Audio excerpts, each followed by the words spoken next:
Well,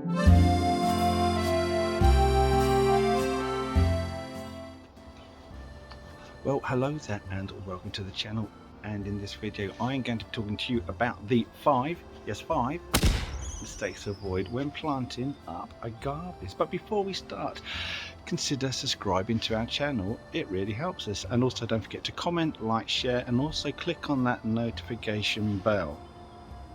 Now, you and I both know that agaves are from the almost desert regions of South America, and as such they are not very good at surviving our cold, wet winters. But there are a few that are extremely tough, and the toughest one that you can buy in this country that at least gives you a decent kind of size is this one, the Agave Americana. But it's not this one that we're going to be planting up. We'll be planting up a much bigger specimen over here. Okay, so I accept it's not the most attractive variety. We managed to pick this quite established specimen from a guy off of a market Facebook. Other platforms are available, so it's a little bit ropey, but I got this at an absolute bargain price, so I couldn't resist, and now I have it here. So to start with, and we're going to start with two obvious things actually for mistake number one, and that is always use gloves. Look at this, look at the state of these, like shark's teeth. So dangerous. So be really careful when you're handling these.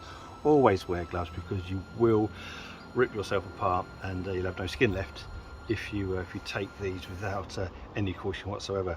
And the second thing really, and it's, I might be saying the blindingly obvious, but these need to be planted in full sun, because we're in the UK. Our sunlight is not as bright as it is where they come from, which is South America, Mexico, Texas. Over there they will tolerate a certain amount of shade, but you cannot get away with it here in the UK. So mistake number two. Now this is all about preparation, and the problem with the soils in this country is that they are too nice, too lovely, too nutritious, too wonderful, and you need to grow your agave much higher, otherwise you can have root problems. And to do that, when you're digging your hole, as this is the one I'm standing in, it is, what you got a bit shorter. Okay. Then you need to improve the drainage. So you need to add grit, horticultural sand, which I have in a couple of bags here. And because as water drains, it drains downwards, you need to dig a deeper hole than the actual pot level of your agave. So that pot's probably about this deep, so I had to dig further down so I can accommodate some free drainage at the bottom here. So so that is a great one to be aware of, because most people don't do it. You can grow it on a slope. If you grew your agave on a slope like that, then when it does water, most of the water drains off. So or a pot, you know, all these sort of things, raised beds, you know, it's the same old tick boxes of what has good drainage. But we want it in the ground. I want to put it in this specific place so I can see it from the kitchen window, and as such in the ground, and good drainage. Okay, so I am back in the hole, but I got a good sort of like 3-4 inches of gravel right in the bottom of that. And the next mistake to avoid is you need to put in an acidic compost. Agaves, well, particularly Americana, which is the one that we're doing, the century plant. Lorna, do you know why it's called the century plant? Does it flower every 100 years?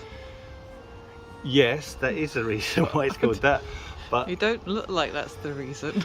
It's the reason why they call it that, but it is an erroneous name, because agaves will mature within about 10 to 30 years, and when they finish flowering, that is the end of that plant. However, it will produce pups. I mean, they produce pups pretty much as soon as they start going, sort of growing at any sort of decent rate. But century plant is a misnomer.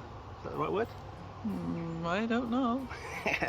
It's a good word. Yeah, it doesn't take 100 years, between 10 and 30 years. You get one flowering spike, and then the parent plant that will die.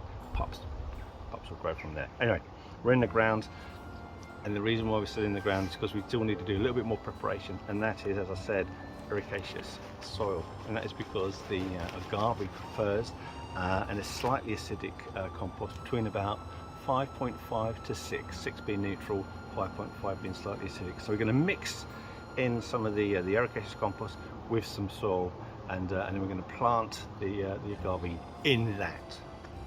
So Lorna, as I try and avoid stabbing myself and get this out of the pot, have you got any questions for me? How old do you reckon this one is? That was easy, wasn't it? That was easy. I was saying, because it's growing in the pot, they're going to grow much slower in the pot than in the ground. This is probably a good 10 years old. You know, as a guess, I had a guess of 10 years, especially in this country. Can I just point out, as I point out every time, do not disturb the roots. Do not pull them out. You'll break. Look, let me just tease those roots out. No. Leave them as they are. It will put the poor plant in dormancy. It will panic it. It will stop growing. When they spiral around in the ground and go crazy. I mean, it will have all its I'm joking. heads. Can I just say that Charles Darwin, I believe, said that the roots of a plant are akin to its brain. Now that might not be an exact copy of what he said, but I think he's got it right on the mark. Do not mess about with the roots. The problem is that the roots release enzymes into the soil. It has to work out what the soil is made of, what nutrients are available, what enzymes it needs to go out to get what it needs back in, and also create those symbiotic relationships with the soil-borne fungal mycorrhiza. And if you start ripping all the roots apart, you just really causing them to struggle. So we don't do it. I know I keep repeating this. Do not pull these roots apart. Anyway, I didn't make myself. It's out of the pots. Let's get it in the ground. Yeah. You should be a horticulturist. Right. Okay. Right. There was a little tip that I heard recently. Rather than plant these straight up, well, that's just going to be, plant them at a slight angle, and that will help reduce, when it rains, rain settling within its crown. Now, okay, we have touched on this before, but mistake number 4 is an issue with watering. Now, this is newly planted, so you can water it in, but really you don't water moving forwards from there unless it's kind of dried down. They do not like to be kept waterlogged. You can, it will just smother the roots will die and your plant will die. It's no good whatsoever. And also, if you consider its environment, which is basically baked sun all the time, the roots are just not evolved to cope with waterlogged conditions. So you want to avoid that like the plague, which is why we put in all that grit at the bottom. But other things related to that are, when you come to water it, don't just water on the top, just water from the base. Avoid getting water in the leaves, on the leaves and what have you. And then over winter, this is the final thing, and it's something that we will come back to later as the winter comes, because we'll put some winter protection on this. You don't have to. A lot of people will just leave them out and they'll be absolutely fine, but there are risks when you have water settling on the leaves near the base. You get freezing conditions and that will damage and kill off all those cells where the water has been. So what we'll do is we'll put like a kind of tent canopy over it, and not only will that prevent water from resting on it, it also keeps it entering the ground around the base of the agave. So watering is key. You don't water it over the winter, you only really water it periodically over the summer period during periods of drought. So it does need watering, just keep it on the low side. Anyway, congratulations, you've reached mistake number 5, and mistake number 5 is rarely talked about. And the problem is this, is slugs and snails. They will attack your agave. It is very frustrating, and the problem with that is that they'll damage like these leaves, and these leaves will stay in place for years. So they will heal themselves, you get scarring, you get damage on it, it won't go away. It's not like a regular leaf that will fall off in the winter, you get a new one in the spring. It's going to stick, it's going to stay there. So over the seasons where you have got slug damage, put in your slug management near your agave. In this garden we tend to use slug puffs. We like to use like a really smelly bitter because it's the yeasty smell that attracts the slugs and snails. But that's the last thing. It's the last thing that people forget to mention. Slug and snail damage. Avoid it. Keep your plant looking as good as it possibly can. Can I just point you out one thing that I just noticed with this plant down here? And I see a lot of people do this, and you can do if you want to. I don't like doing it, but they've cut all these off. Look.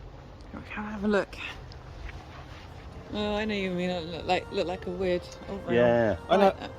Pineapple thing, yeah. I know they're dangerous. I know they're stabby, and we've all been stabbed by them. But a lot of people cut them off. And then they just go brown at the end, and they sort of die back a bit. And yeah. I'm not telling you to not do that. I It's suppose just, if you buy a front door or something, I get it, but well, don't put it there. yeah, It's the I'm thing. literally about to say it's in the wrong Somewhere place. where someone's not going to get stabbed. Yeah. But you know, it's like taking Different the teeth and claws out of circus lines. I mean, I know it's not as We've bad stopped as doing it. that now. Yeah, well, they stopped having the lines anyway. And there we have it. And if you've got any great advice you want to add to this video, then do so by putting them in the comments. We would love to hear from you. Anyway, thank you for watching, and we will see you in the next video. Don't forget to subscribe.